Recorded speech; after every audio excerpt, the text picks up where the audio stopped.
Goeiedag, baie dankie dat jy saam luister. Ons het laasweek die tema gehad, gevoel, gewoond, geleer, sal jou geloof groei verteer.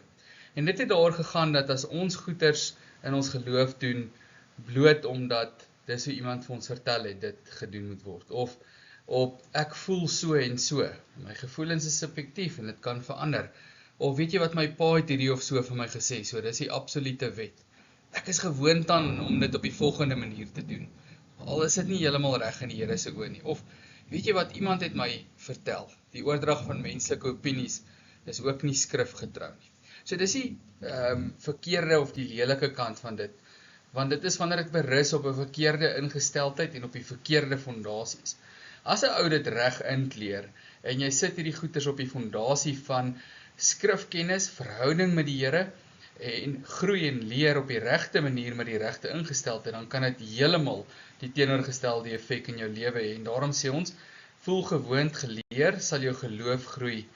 Laat realiseer. So dit sal vir jou geloofsgroei die pad aan die gang sit en dit regtig laat gebeur. So kom ons kyk na elkeen van die wanneer ons dit reg inkleer en met die regte gesindheid benader. Voel is baie belangrik, want in enige verhouding is hoe 'n mens voel geweldig belangrik. Die Here leer vir ons dat ons hom moet lief hê bo enige iets anders, met ons hele hart en met ons hele siel en ons hele verstand. En dit is in hierdie liefde vir hom wat ons ook ons lewe vir hom moet aflê, in navolging van ons Here Jesus Christus wat ons so lief gehad het, dat hy sy lewe vir ons moet aflê. Ons moet net goed verstaan, wat is hierdie liefde? Hebreërs 1 vers 11 sê, geloof is egter van die sekerheid van die dinge wat gehoop word, 'n bewys van die dinge wat nie gesien kan word. Ons kan sê, dis om God te ken, en om dit wat jy van hom leer ken, te vertrou. Nou liefde tussen enige twee mense werk presies op dieselfde manier.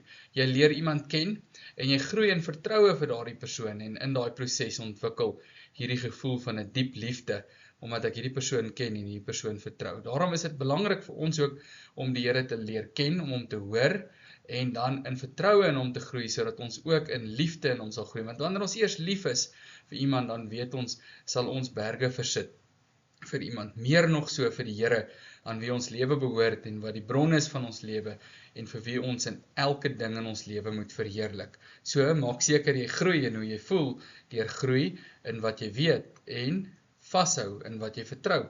Dit sluit so 'n bietjie aan by die volgende 2 punte, die gewoond. Verkeerde gewoontes in 'n mens se lewe kan baie sleg wees, of ek is gewoond aan hierdie manier van doen, daarom is ek onbuigbaar, nee, met jouself altyd kan toets, maar gewoond op wanneer bloot afhandelingstiekluisie manier is ook nie 'n goeie ding nie. Maar daar kan sekere gewoontes in ons lewe wees, wat ons elke dag met die regte ywer en die regte benadering benader, wat wonderlik vir ons kan wees, soos geestelike dissiplines, en ek wil so 'n paar noem, wat aan die kern staan van dit. Bybelstudie is baie belangrik, vir daai ken en vertrou, om te hoor, wat sê die Here oor homself, en wat sê die Here oor jou en jou lewe.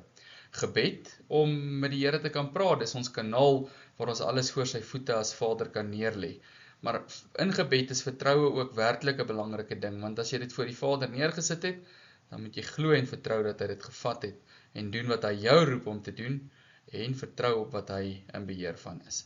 Dan gemeenskap, baie belangrik. Maak 'n gewoonte, so die gedagte hier is, maak 'n gewoonte in jou lewe dat daar gereeld Bybelstudie is met erns en diepte, dat jy gereeld bidend is, en dat jy ook gereeld gemeenskap het. Dit gebeur natuurlik aan die kern in jou gemeente, waar jy deel van moet wees, en waar jy ingeprop moet wees, waar jy jou gawes moet uitleef, omdat dit God se plan vir jou is van ewigheid, maar ook dan in kleiner groepe, soos jou kleingroep, of uitreikgroepe, of wat ook al die geleenthede vir jou is, om te kan gebruik.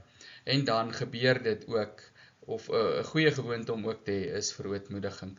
So hier kan ons seker 'n groot klomp goed sê, maar om gereeld, elke oomblik eintlik, ons lewe te toets aan die woord van die Here, is 'n baie belangrike geestelike dissipline, want ons kan so gou raak in ons manier van dink en doen, en ons kan so maklik in 'n groef beland, en daai toets, om onsself voor die Here te verootmoedig, en te sê, Here, ek sien ek skiet tekort, want ek het gaan kyk in die spieël van u woord, en ek sien, waar ek glad nie oplyn met u waarheid nie, help my, en dan in hierdie oomblik het ons ook ons bekering, ons daaglikse, ons elke oomblikse bekering, waar ons voor die Here wegdraai, van die verkeerdhede in ons lewe, en aangryp, aan die kruis of vasgryp aan die kruis van Jesus ons Here.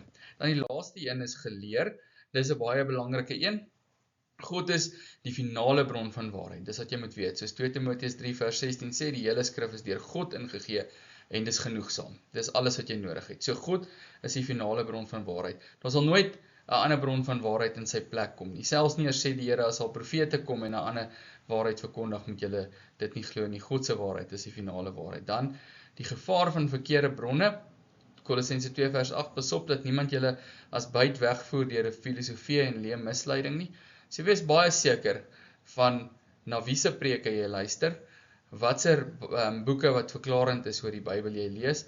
Maak seker jy is besig met mense wat Bybelsgerigte teoloë is en dinge op 'n Bybelse manier in die konteks van die skrif vir jou verklaar.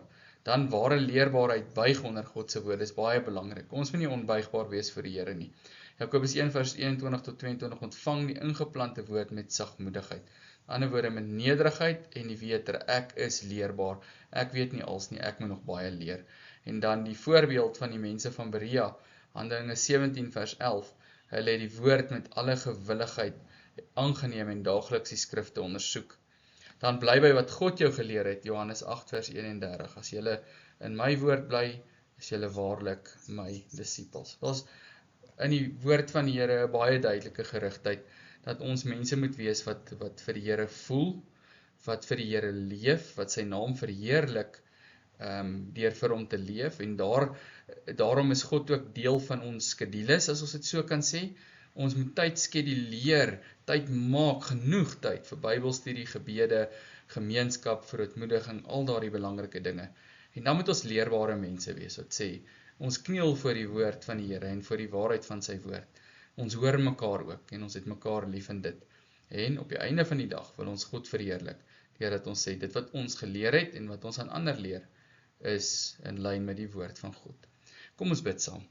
Here, help ons om mense te wees, wat elke dag van ons lewe al meer voel, om geestelike dissiplines in ons lewe in te bou, en om leersaam te wees, sodat ons U ook sal verheerlik, deurdat ons in dit altyd nader aan U groei. Ons bid so van U Vader in Jesus se naam.